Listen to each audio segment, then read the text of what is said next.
여호수아서 2장 14절부터 24절 우리가 읽은 이 말씀을 가지고 붉은 줄의 언약이라는 제목으로 여호수아서 강의 네 번째 시간 하나님의 말씀을 상고하도록 하겠습니다.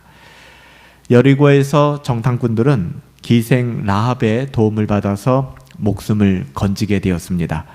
이때 라합이 이스라엘 정탐꾼들에게 요구한 것이 있는데요. 그것이 뭐냐면 하나님의 군대 이스라엘이 이 여리고성을 정복하고 여리고성을 무너뜨릴 때에 이스라엘 백성들이 이 모든 것을 파괴시키고 점령할 때에 자기와 자기 가족들을 살려달라는 구원의 요청이었습니다.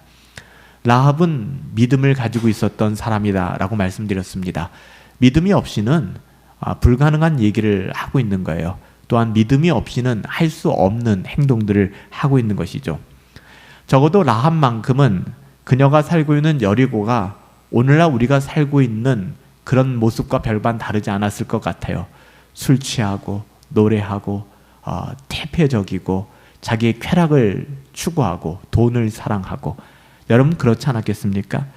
하지만 이 라합은 그 썩어질 여리고의 그 어떠함에 만족하여 그것을 자신의 목적으로 삼고 살아가는 것이 아니라 여리고의 현실을 자각했습니다. 이게 굉장히 중요한 거예요. 우리가 일주일 동안 우리의 삶의 자리를 살아내고 오늘 예배당에 나왔습니다. 기도하기 위해서 나왔죠. 그때 우리에게 필요한 것은 우리가 살아내야 하는, 우리가 살아가고 있는 우리의 삶의 현실이 어떠한가를 영적으로 자각하고 분별하는 것이 필요합니다. 이것이 돼야 구원을 갈망할 수 있는 거예요. 하나님, 이 더러운 세상에서 나를 구원하소서. 이 미움의 세상에서 나를 구원하소서. 이 쾌락의 세상에서 나를 구원하소서. 이 돈을 사랑하고 세상에 썩어질 것에 가치를 두고 있는 세상에서 나를 구원하소서. 여러분, 이 고백이 나오는 거예요. 이 고백이 나오기 위해서는 나의 삶의 자리를 믿음의 눈으로 해석하는 것이 중요합니다.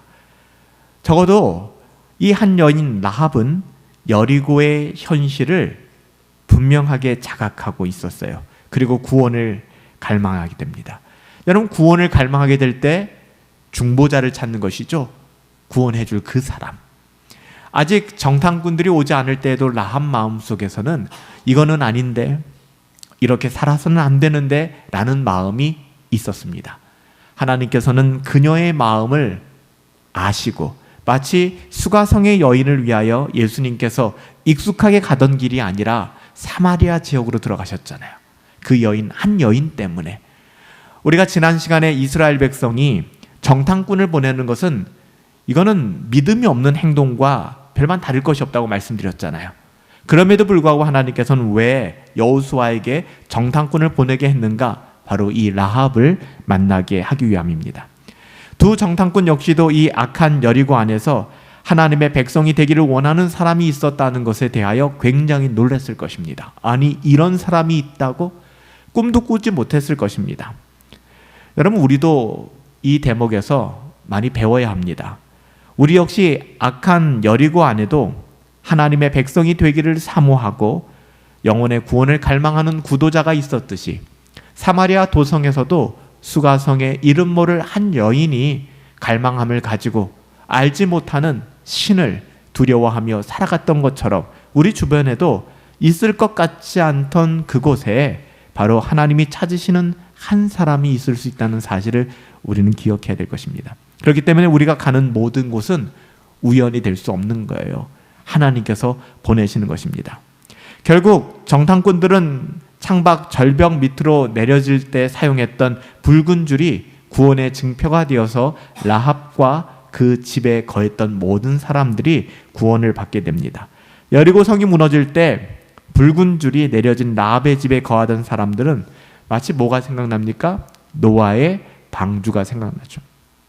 노아의 방주 안에 들어가 있던 모든 사람들은 생명의 보존을 받을 수 있었습니다. 모두 생명을 구원받을 수 있었죠. 물론 이 붉은 줄은 예수 그리스도의 보혈을 우리가 상징하는 거예요. 아직 클리어하게 예수님이 눈앞에 선명하게 보이지 않지만 오실 메시아에 대하여 하나님께서는 계속해서 성경을 통하여 계시하고 계신 것이죠. 언약의 상징입니다. 붉은 줄이 언약의 상징이죠. 구원할 것이다. 예수님을 예표하는 것이고요. 여기서 우리는 라합의 구원 과정을 이해할 필요가 있어요. 라합이라는 한 여인이 어떻게 구원받았는가? 왜 그럴까요? 우리의 구원 여정과 굉장히 비슷하기 때문에 그래요. 보세요.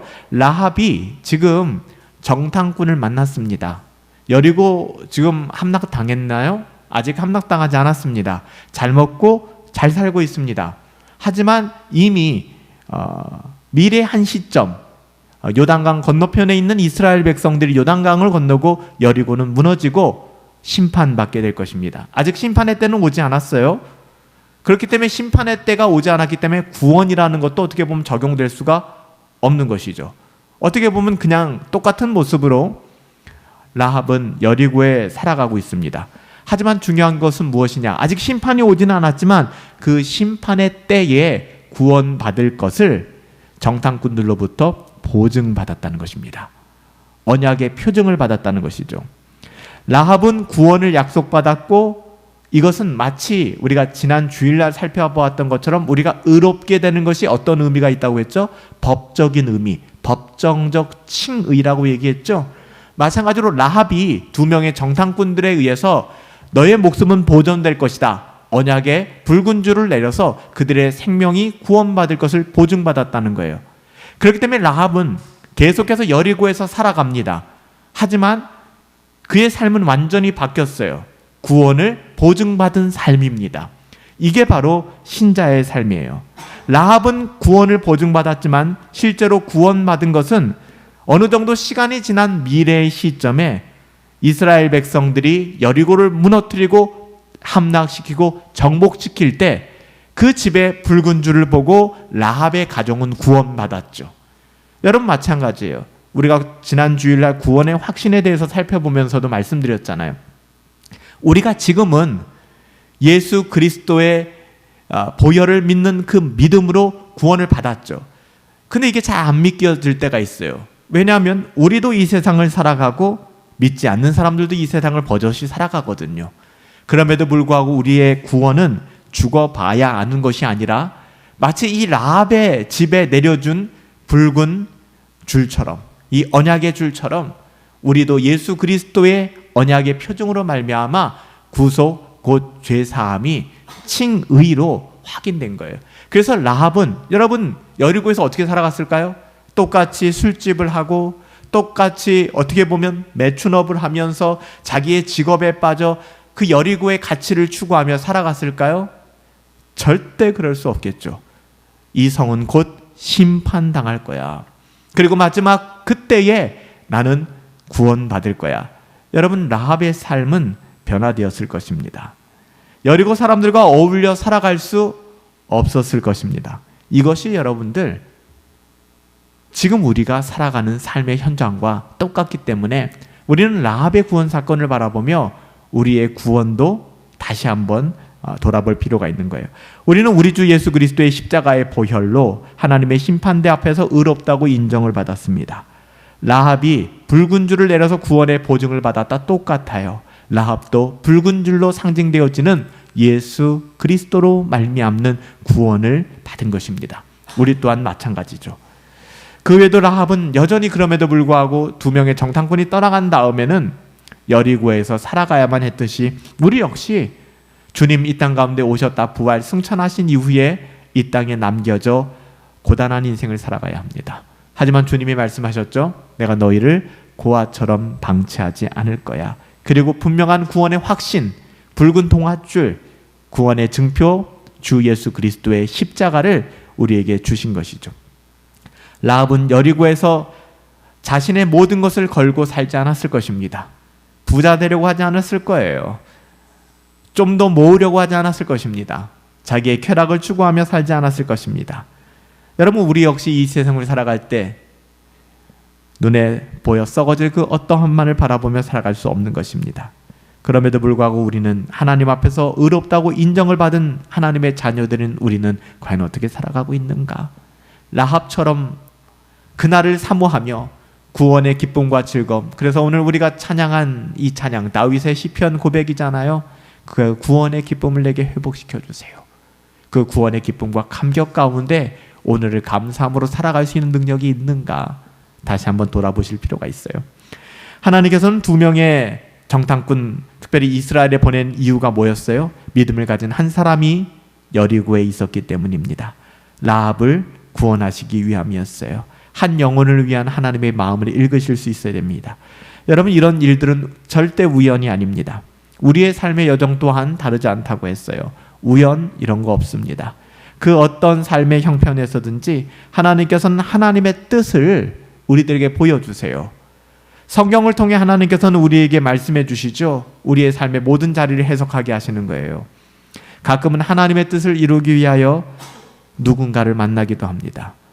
우리는 그 사람과의 만남을 잘 분별할 수 있어야 돼요. 생각하지도 못했던 환경과 상황 속으로 우리를 밀어넣기도 합니다. 이때 재수 없어. 이때 너무 힘들었어. 이렇게 치부하면 안 돼요. 그 모든 시간들, 그 모든 사건들, 그 모든 환경들이 하나님의 주권과 섭리 가운데 있다는 것이죠.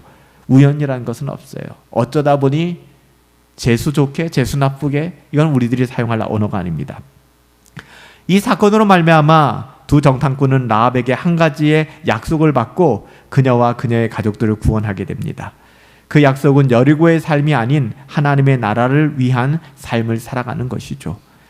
여러분, 거듭났다라는 것이 그러니까 다시 태어난 거잖아요. 우리가 구원받았다고 하는 것이 나는 결심했어 이렇게 되는 게 아니라 하나님의 은혜로 거듭난 겁니다. 다시 태어난, born again, 다시 태어난 것입니다. 그 존재가 다시 태어나는 거예요. 나의 소속이 바뀌고 내 국적이 바뀌는 것이고요. 그의 주인이 바뀌는 것입니다. 여러분, 그렇기 때문에 더 이상 라합의 국적은 여리고가 아니었어요. 하나님의 나라였습니다. 이스라엘이었어요. 더 이상 라합의 주인은 여리고 왕이 아니었습니다. 그러니까 여리고 왕에게 순종할 수 없는 거예요. 하나님의 가치에 순종하여 여리고 왕이 보낸 모든 군사들을 돌려보내잖아요. 그리고 정탐꾼들을 살려주지 않습니까? 더 이상 라합의 주인은 여리고 왕이 아니었으며 세상에 썩어질 어떠함이 아니었습니다. 오직 마지막 날 여리고가 멸망당하는 그날에 하나님의 자녀로 부르심을 얻고 인정받는 것, 그것이 그녀의 유일한 소망이고 그녀의 유일한 위로였습니다. 정탐꾼을 숨겨주고 그들의 생명을 보존해 줌으로써 그녀 또한 하나님의 백성으로서의 모습을 보여주게 된 것이죠. 이게 무슨 말이에요? 좀 유치하게 표현하면 그 순간부터 라합은 여리고 편이 아니라 이스라엘 편이 된 겁니다. 이스라엘 백성이 된 거예요. 하나님의 자녀를 위하는 하나님의 편이 된 것이죠. 그래서 2명의 정탐꾼도 라합에게 구원을 보증해 준 거예요. 그녀의 그런 모습을 보고. 아무에게나 구원을 보증해 주는 것이 아닙니다. 그녀 안에 하나님을 두려워하는 마음이 있고 그녀 안에 하나님의 나라를 위하는 마음이 있기 때문에 그녀에게 구원을 보증해 준 것이죠. 하나님을 주인으로 고백하는 신앙이 누구에게 있었다고요? 라합에게 있었다는 거예요. 그냥 단순히 정탐꾼들을 숨겨주고 어떻게 보면 추격자들을 따돌려 주었기 때문에 은혜를 갚기 위해서 목숨 살려줄게 라고 얘기하는 것이 아니라 라합은 여러분 예수님의 족보에 올라가게 돼요. 라합이 없으면 예수님이 존재하지가 않습니다. 라합은 예수님의 조상이 됩니다. 정말 놀라운 일이에요. 이 모든 일의 과정들을 하나님께서 극적으로 보여주시는 것이고요. 이 여리고인 라합은 혈통으로나 육정으로나 사람의 뜻으로 나는 게 아니라니까요. 유대인들만이 참된 유대인이 아니라고요. 유대인들만이 하나님의 자녀가 아니라는 것입니다. 그거를 보여주길 원했던 거예요. 하나님께서. 이방의 이 여인도 믿음이 있을 때 하나님의 자녀로 당당히 하나님의 나라로 인정받을 수 있었다는 것이죠. 라합은 두 정탐꾼을 살려줬는데 이 일에 있어서 소극적이지 않았어요. 항상 우리가 하나님 편에 서면 하나님을 위하여 적극적으로 살아가게 됩니다. 사실 2번이나 그들의 목숨을 살려주었죠. 왕의 군대가 라합의 집을 수색하기 위해 왔을 때 2 사람을 지붕 위에 숨겨주었습니다. 첫 번째로는. 그리고 수색대를 따돌리기 위해서 그들을 성문 쪽으로 유인하기도 했습니다. 그리고 두 번째로는 이제 오늘 본문에 나오는 것처럼 창문을 열어 절벽 끝에 있는 그녀의 집에서 그들을 밧줄로 내리게 됩니다.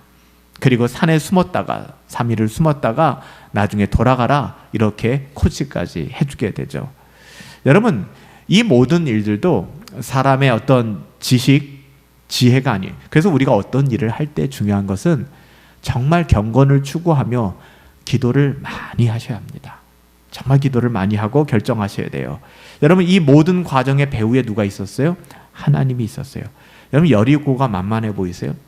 제가 구약 성경을 연구하고 구약 이스라엘 역사를 연구하다 보면 여리고라고, 제리코라고 하는 여리고라고 하는 도성은요, 고고학적으로도 어마무시했던 곳입니다. 지금도 그 유적들이 남아 있어요. 우리가 텔아비브 들어보셨죠? 중동 전쟁 일어날 때마다 나오는 지명인데 이 텔이라는 이름이 호칭이 굉장히 명칭이 많이 나와요. 텔. 이 텔이 뭐냐 하면은 언덕이에요, 언덕. 그래서 여러분, 한 도시가 여리고가 세워졌다가 여리고가 점령당하고 무너지면은 이 사막의 바람이 들어와서 거기가 흙으로 싹 덮이면 언덕처럼 세워져요. 그 위에 또 도시가 세워져요. 그리고 또 멸망해요. 또 언덕이 세워져서 결국에는 큰 도시를 가보면 다 언덕 위에 존재하게 되는 거예요. 그래서 이스라엘에 가면 텔아비브뿐만 아니라 텔이라는 그 명칭이 굉장히 많아요. 언덕이라는 뜻입니다. 그 중에서 여리고의 흔적은 이거는 비교 불가능한 지역입니다. 굉장히 어마어마한 성벽의 두께와 또 성을 가지고 있었던 곳입니다. 여러분, 이곳에 정예부대가, 왕이 보낸 정예부대가 그렇게 허술할 수 있겠습니까? 아니에요. 하나님께서는요, 그들의 눈을 어둡게 하여서 정탐꾼들이 숨은 곳을 찾지 못하게 하고, 여러분, 가택수색을 하는데 왜 지붕을 안 올라가 보겠습니까? 왜 꼼꼼히 안 보겠어요? 이 모든 일을 누가 한다고요? 하나님이 하시는 겁니다. 사람의 마음을 만지는 거 누가 한다고요? 여러분, 사람을 만날 일이 있습니까? 그 사람의 마음을 얻어야 합니까? 중요한 결정을 해야 되나요? 기도하세요. 그 사람의 마음을 내가 바꿀 수 없습니다. 그 사람의 마음을 만지시는 분이 누구세요? 하나님이십니다. 여러분, 에스더서에 보면 에스더, 느헤미야, 에스라, 여러분 이 포로 후기에 쓰여진 기록들을 보면은 바로 이런 장면들이 나오잖아요. 왕의 마음을 바꾸고 사람의 마음을 바꾸는 건 하나님이세요. 그렇기 때문에 그들이 더 기도하고 구하고, 그래서 에스더도 죽으면 죽으리라 라는 마음을 가지고 나를 위해 기도해 주십시오. 내가 왕 앞에 나가는데 왕이 나를 부르지 않았음에도 불구하고 나갈 것입니다. 잘 아시잖아요. 왕이 있을 때, 제왕들이 있는데 아무리 가까운 사람이라고 할지라도 왕이 부르지 않았는데 나온다는 것은 암살할 수도 있는 위험성이 있기 때문에 경호부대가 바로 처단하는 거예요. 그래서 왕이 부르지 않았는데 나아간다? 이것은 목숨을 건 일입니다. 근데 에스더가 이스라엘 백성을 구원하기 위하여 왕이 부르지도 않았는데 나가겠다. 그래서 죽기를 각오하고 금식하며 죽으면 죽으리라. 그리고 기도 부탁을 하고 기도했던 거예요. 그때 그가 이야기하는 것이 무엇입니까? 우리가 기도할 때 하나님께서 왕의 마음을 만져주실 거라는 거예요. 여러분 믿으시죠? 여러분 누군가를 만나야 돼요? 누군가 때문에 마음이 어려워요? 어렵죠. 그 사람에게 매달리지 마시고 그 사람의 마음을 바꿀 수 있는 분은 하나님밖에는 없습니다. 하나님께 매달려야 됩니다. 여러분, 내 지식으로, 내 어떠함으로 그 사람 설득하려고 하면 딱 그 수준밖에 안 되는 거예요. 하나님께 구하세요. 하나님께서 역사하시니까 그 정예부대의 눈이 가리워졌어요. 그래서 지붕 위에 숨었는데 못 찾는 겁니다. 그리고 어설픈 거짓말에 속아서 성문까지 쫓아가게 되는 거예요. 이 모든 일을 하나님께서 행하셨다는 것이죠. 그 배후에 하나님이 계셨어요. 라합의 이런 행동에 대하여 사도 야고보가 뭐라고 얘기할까요? 우리가 항상 성경을 해석하는 방법이 있는데요, 구약 성경은 신약으로 해석해야 합니다. 구약이 모호해요. 그런데 그 구약의 말씀을 인용해서 신약에서 이거는 이런 내용이야 라고 얘기한다 그러면 신약적 권위로 구약을 해석해야 합니다. 이게 가장 기초적인 성경 해석 방법이에요. 여러분 보세요. 라합의 삶에 대하여 사도 야고보가 뭐라고 얘기했냐면요, 이렇게 얘기합니다. 인간의 지혜도 아니고 인간의 기술도 아니고 자기의 목숨을 보존하기 위한 어떤 그런 순발력도 아니고 믿음이었다라고 얘기해요. 믿음이었다고. 야고보서 2장 25절인데요. 제가 읽어드릴게요. 또 이와 같이 기생 라합이 사자를 접대하여, 사자는 2명의 정탐꾼입니다. 다른 길로 가게 할 때에 군사들을 다른 길로 가게 할 때 행함으로 의롭다 하심을 받은 것이 아니냐. 그러니까 다시 말하면 야고보는 뭐라고 얘기해요? 이 라합이 하나님을 경외하는 믿음이 있었기 때문에 2명의 정탐꾼을 영접하였고 그들을 살려주었고, 뿐만 아니라 그들을 추적하는 추적자들을 엉뚱한 길로 보냈고, 이 모든 행위가 무엇으로 말미암은 것이다? 믿음으로 말미암은 것이다. 우리가 이 여호수아서만 보면 라합이 과연 믿음으로 그랬을까? 어떻게 그가 하나님을 알아? 그럴 수 있을까라고 생각할 수 있어요. 이걸 방지하기 위해서 하나님께서는 사도 야고보의 입을 통하여 그녀의 이러한 모든 행동들이 근거가 뭐다? 믿음이라는 겁니다. 믿음이 격발하여 나온 행동이라는 거예요. 행함이 증명했다는 거예요. 라합의 이런 결정과 실천은 믿음으로 말미암은 것이고, 그녀의 이러한 믿음이 이러한 태도를 가지고 왔다라고 얘기하는 거예요. 이건 신약 성경이 그렇게 해석을 하는 겁니다.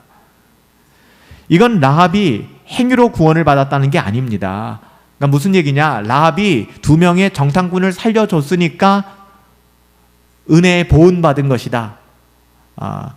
어떻게 보면은 은혜를 갚으라고 얘기한 거다. 나중에 나 살려줘. 이런 식으로 해석하면 안 된다는 것입니다. 그녀 안에 있는 믿음을 봐야 한다는 거예요, 여러분. 라합 안에. 라합 안에는 믿음이 있었다는 것입니다. 이 믿음이 바로 이런 행위를 낳게 됐다는 거예요. 그러니까 라합 안에는 이미 하나님을 경외하는 믿음이 있었구나. 그리고 그녀가 그 믿음을 어떻게 보면 제대로 해결할 수 있는 방법이 없어서, 사람을 만나지 못했으니까, 복음을 듣지 못했으니까 방황하고 있었기 때문에 하나님께서는 이 여리고의 멸망 전에 한 사람을 구원하기 위하여 2명의 정탐꾼을 이례적으로 보내신 사건이라는 것을, 그러면 마지막 퍼즐이 다 맞춰지는 거예요. 하나님께서 얼마나 한 영혼을 사랑하시는지, 그리고 그 영혼은 어떻게 구원에 이르게 되는지를 우리는 알게 되는 것이죠. 라합은 오직 믿음으로 구원받았어요. 그녀의 믿음은 그녀의 행위로 증명되었는데요, 그녀의 행위는 마음속으로만 하나님 믿어요, 하나님 두려워요, 이것이 아니라 적극적인 모습이었습니다. 선으로 악을 이기는 방법이었어요. 2명의 정탐꾼을 살려주는, 자기의 목숨을 거는 일이었어요. 여러분, 만만하게 생각하지 마세요. 여러분의 직장을 포기하실 수 있겠습니까? 여러분의 인간관계와 여러분이 쌓아놓은 모든 것들을 포기하실 수 있겠어요? 그것과 이것이 다르다고요? 전혀 다르지 않아요. 라합은 자신의 사업을 포기했어요. 그 여리고 안에서의 모든 부귀영화, 여리고가 줄 수 있는 모든 것들을 다 포기했습니다. 사도 야고보는 행함, 즉 행동하는 믿음을 강조한 이유가 바로 여기에 있어요. 사도 야고보가 행함이 없는 믿음은 죽은 것이다, 자꾸 그렇게 얘기했던 이유가, 이 신약 시대에 특별히 헬라, 그리스, 뭐죠? 필라소피, 철학입니다. 철학이 발달했던 곳이에요. 신약 시대에 헬라파의 지식을 많이 갖춘 사람들, 좀 배웠다고 하는 사람들이 아무런 행동도 없고 순종도 없고 삶으로 드러냄도 없이 그냥 내 마음으로 믿는다는 거예요. 마음으로 믿는다는 거예요. 이렇게 자신의 구원을 정당화하고 또 선을 행하는 자를 향하여 정죄하고 자꾸만 거짓 신앙들과 잘못된 신앙들을 마치 그것이 올바른 것처럼 이야기하고 다닌 것이죠. 그렇기 때문에 사도 야고보는 그 부분이, 믿음이라고 하는 것은 단순한 지식적 동의가 아니다, 그 믿음의 결단으로 삶의 주인이 바뀌어야 한다, 거듭남의 열매가 있어야 된다라는 한 측면을 강조한 거예요. 그렇기 때문에 야고보서와 갈라디아서가 싸우지 않는다고요. 갈라디아서는 믿음을 이야기하는 것이고요, 야고보서는 참된 믿음은 행위로 증명되어진다라는 것을 강조하고 있는 거예요. 그렇기 때문에 라합은 행위로 구원받은 게 아닙니다. 우리도 선행으로 구원받는 것이 아니에요. 그 선행의 동기는 뭐예요? 믿음이라는 겁니다. 믿음이 없이는 하나님을 기쁘시게 못한다라고 우리가 찬양하잖아요. 2명의 정탐꾼은 라합의 집을 떠나기 전에 이제 라합과 언약을 맺습니다. 그 언약을 다시 한번 점검합니다. 그러니까 여러분, 구원의 확신, 신앙은 그냥 막연한 게 아닙니다. 마치 우리가 부동산 거래를 할 때 이제 서류를 작성하잖아요. 등기부 등본도 떼보고 그렇잖아요. 요즘 같은 시기엔 더 그게 심하잖아요. 여러분, 우리가 하나님과 맺은 언약이 무엇인가를 확증하는 것은 굉장히 중요합니다. 그것이 오늘 17절부터 20절이에요. 제가 읽어드릴게요. 그 사람들이 그에게 이르되 내가 우리에게 서약하게 한 이 맹세에 대하여 우리가 허물이 없게 하리니 우리가 이 땅에 들어올 때 너희를 달아내린 창문에 이 붉은 줄을 메고 내 부모와 형제와 내 아버지의 가족을 다 내 집에 모으라. 두 가지 얘기예요. 이 창문에 붉은 줄을 내려라. 그리고 너희 집에 구원받기를 원하는 너희 모든 가족들이 모여 있어야 된다라고 얘기해요. 누구든지 내 집 문으로 나가 거리로 행한다면, 그러니까 집에 있지 않는다면 그 피가 그의 머리로 돌아갈 것이요 그 죽는 거 우리 책임 아니다 라고 얘기하는 거예요. 우리에게는 허물이 없으리라. 그러나 누구든지 너와 함께 집에 있는 자에게 누가 손을 댄다면 그 피는 우리의 머리에 돌아오게 될 것이다. 그런 일이 없을 것이다 라고 얘기하는 거예요. 20절에 보면 내가 우리의 이 일을 누설하면 내가 우리에게 서약하게 한 맹세에 대하여 우리에게 허물이 없으리라. 그러니까 이것을 누설하지 말아라 라고 이야기를 한 것이죠. 여러분 보세요. 굉장히 긴급한 상황이에요. 지금 상황이. 영화로 본다 그러면 우리가 그럴 때 있잖아요. 지금 저러고 있을 시간이 어딨어. 빨리 행동을 해야지. 바로 그런 타이밍이에요. 시간을 쪼개서 바로 지금 탈출을 해야 되는데 지금 두 명의 정탐꾼과 라합이 계약서를 꼼꼼하게 확인하고 있는 거예요. 긴급한 상황 속에서 좀 더 구체적으로 언약을 확인합니다. 여러분 우리도 똑같아요. 우리의 구원을 애매하고 막연하게 여러분 설명해서는 안 됩니다. 내가 어떻게 구원받았는지도 모르고 구원의 의미가 뭔지도 모르고 내가 구원받은 근거도 모르고 그냥 구원받았어. 그냥 예수 믿었어. 예수 믿는 게 뭔지도 모르겠지만 예수 믿었어. 여러분 이것은 구원받을 수 없어요. 제가 지금 종교개혁 기간 앞두고 나서 루터에 대한 그런 연구를 좀 하고 있는 부분이 있는데 루터가 3대 논문을 썼잖아요. 그 중에 하나가 그리스도인의 자유에 대한 굉장히 중요한 논문인데요. 라틴어로 되어 있어요. 근데 그 번역이 우리나라에서 좀 시원하게 된 번역이 없어서 제가 여러 번역을 참고하고 저는 라틴어를 잘 못하기 때문에 라틴어 원문도 사전 찾아가 보면서 지금 해석을 다시 한번 해보고 있어요. 여기서 참 제가 도전을 받았던 게 뭐냐면 당시에 루터가 이 글을 쓰면서 당시의 교황에게 이런 이야기를 합니다. 앞뒤 생략하고 교황에게 여러 이야기를 하면서 나는 당신에게 우리 주 예수 그리스도로 말미암는 구원이 있기를 바랍니다 라고 얘기합니다. 누구에게요? 교황에게. 아무리 교황이라고 해도 그가 애매한 신앙을 가지고 있거나 불분명한 신앙을 가지고 있다면 그에게 구원이 없다는 겁니다. 당시에 정통 기독교였던 로만 카톨릭을 향하여 마르틴 루터는 그리스도인의 자유가 무엇인가를 쓰면서 교황이여 당신에게도 나와 같은 구원이 있기를 바라오라고 쓰는 거예요. 여러분 우리는 어떻습니까? 그런 마음이 있나요? 여러분 그냥 교회만 다니면 구원받아요? 나의 구원이 무엇인지 설명할 줄도 모르고 믿음이라는 것이 무엇인지 복음이라는 것이 무엇인지 이신 칭의가 뭔지 성화가 뭔지 영화가 뭔지 전혀 모르고서 그게 가능할까요? 여러분 관심이 있으면 알게 되잖아요. 우리가 그런 아주 신앙의 기본적인 개념도 모른다는 것은 관심이 없다는 겁니다. 구원에 관심이 없다는 것은요 이 세상에서의 나의 삶이 별 문제가 없다고 느끼는 거예요. 지금 라합은 여리고에서의 삶이 문제가 있다고 느끼는 겁니다. 그렇기 때문에 구원자를 갈망하게 되고 중보자를 요청하게 된 건데 우리가 만약에 아무 문제 없다라고 생각한다 그러면 그런 것에 관심이 없겠죠. 라합 역시 이제는 두 명의 정탐꾼과 언약을 맺고 그것을 확실하게 합니다. 첫 번째는 뭐예요? 창문에 붉은 줄을 내려라 라는 것이죠. 우리가 나간 그 통로에 붉은 줄을 내라. 여기에 눈에 들어온 대목이 있어요. 라합이 바로 내립니다. 이게 참 멋진 거예요.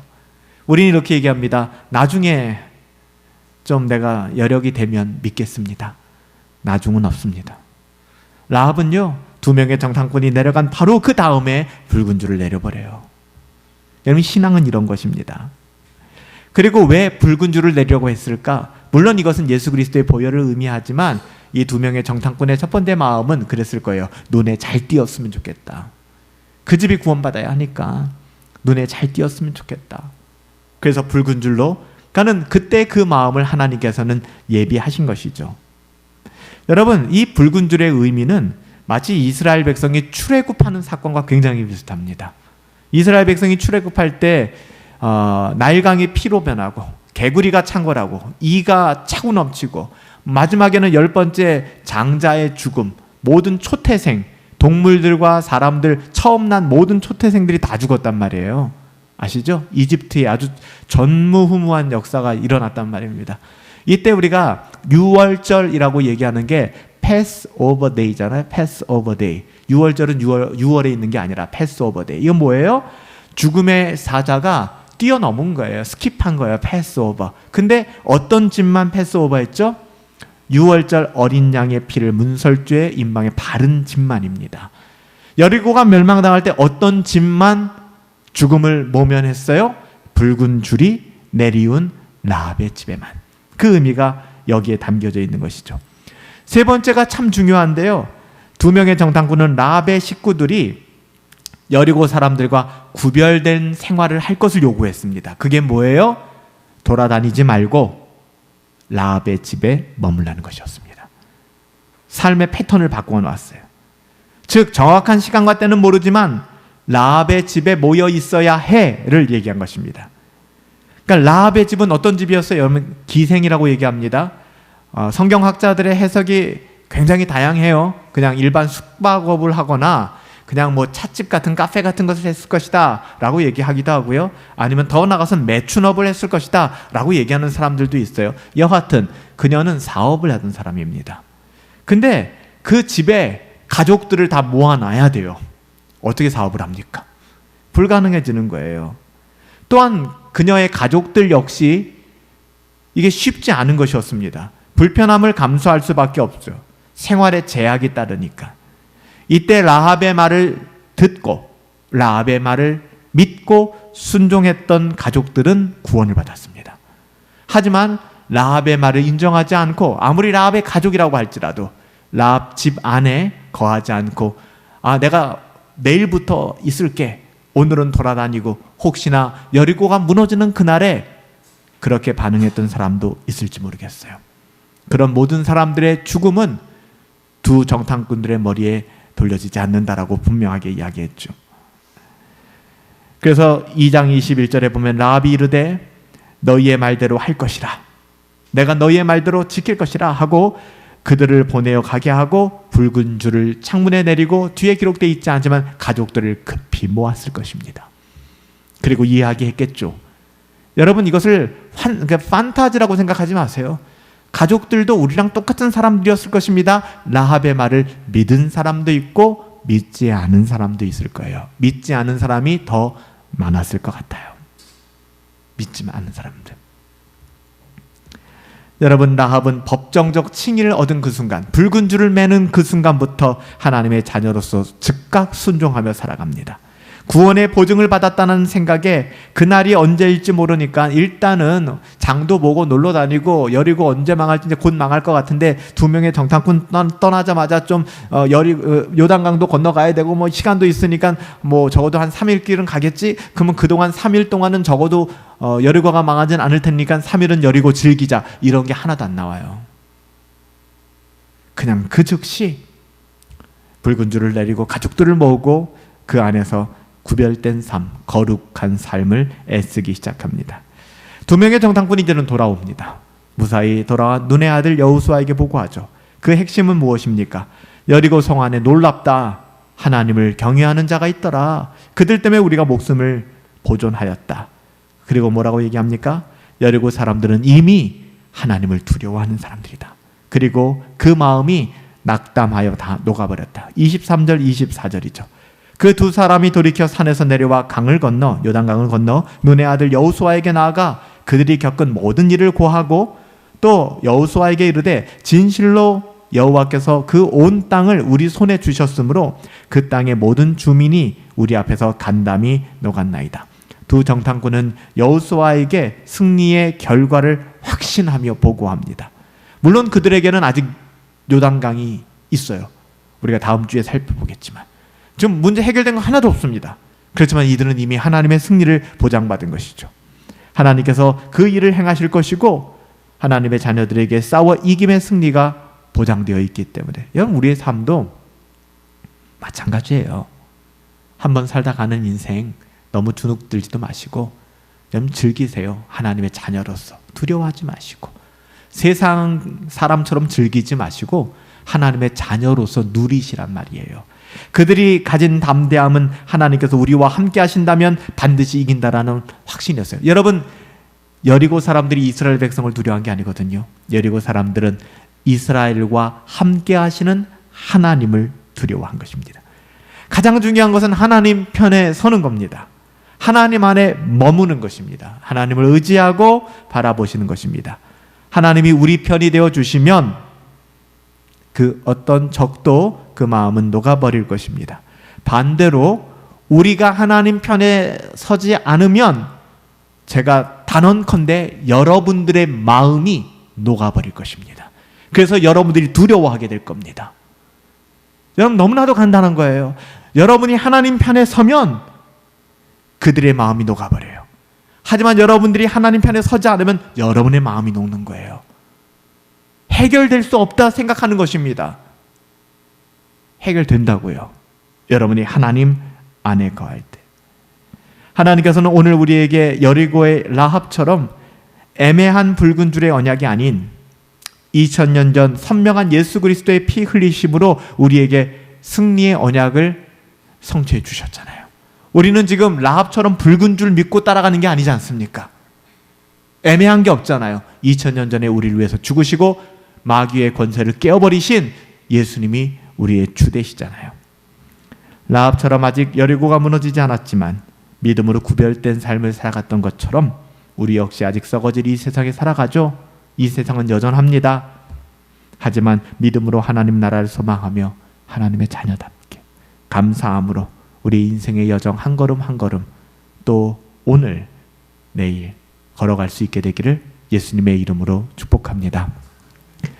살아계신 아버지 하나님, 붉은 줄의 언약, 예수 그리스도로 말미암는 그 언약이 우리 가운데 있습니다. 우리는 언약 안에 있는 축복의 통로입니다. 결코 망하지 않습니다. 두려워하지 않게 하여 주시옵소서. 우리 가운데 하나님 안에 있지 아니함으로 말미암아 그 마음이 녹아버린 지체들이 있다면 오늘 아침 시편 말씀처럼 하나님 안에 들어와 문들아 머리 들어라 들릴지어다 영원한 문들아 내 뒤에 영광의 왕이 계신다. 그분이 들어가신다. 믿음으로 선포하며 나갈 수 있도록 하나님 역사하여 주시옵소서. 우리 가운데 산 소망이 되어 주시고 우리 가운데 오직 믿음으로 하나님께 나아가 구별된 삶을 살아갈 수 있도록 인도하여 주신 감사드리며 존귀하신 예수님의 이름으로 기도하옵나이다. 아멘. 우리 한 번 더 찬양합시다. 믿음이 없이는 한번 고백하실까요? 주님, 제 마음이 너무 둔합니다. 그렇죠. 주님 볼 수 없을 때가 너무 많아요. 그래서 우리 마음이 녹아버리는 거예요. 주님 바라보시고 주님 안에 거함으로 우리를 대적한 모든 자들의 마음이 녹아질 것입니다. 우리 하나님 앞에 주님 제 마음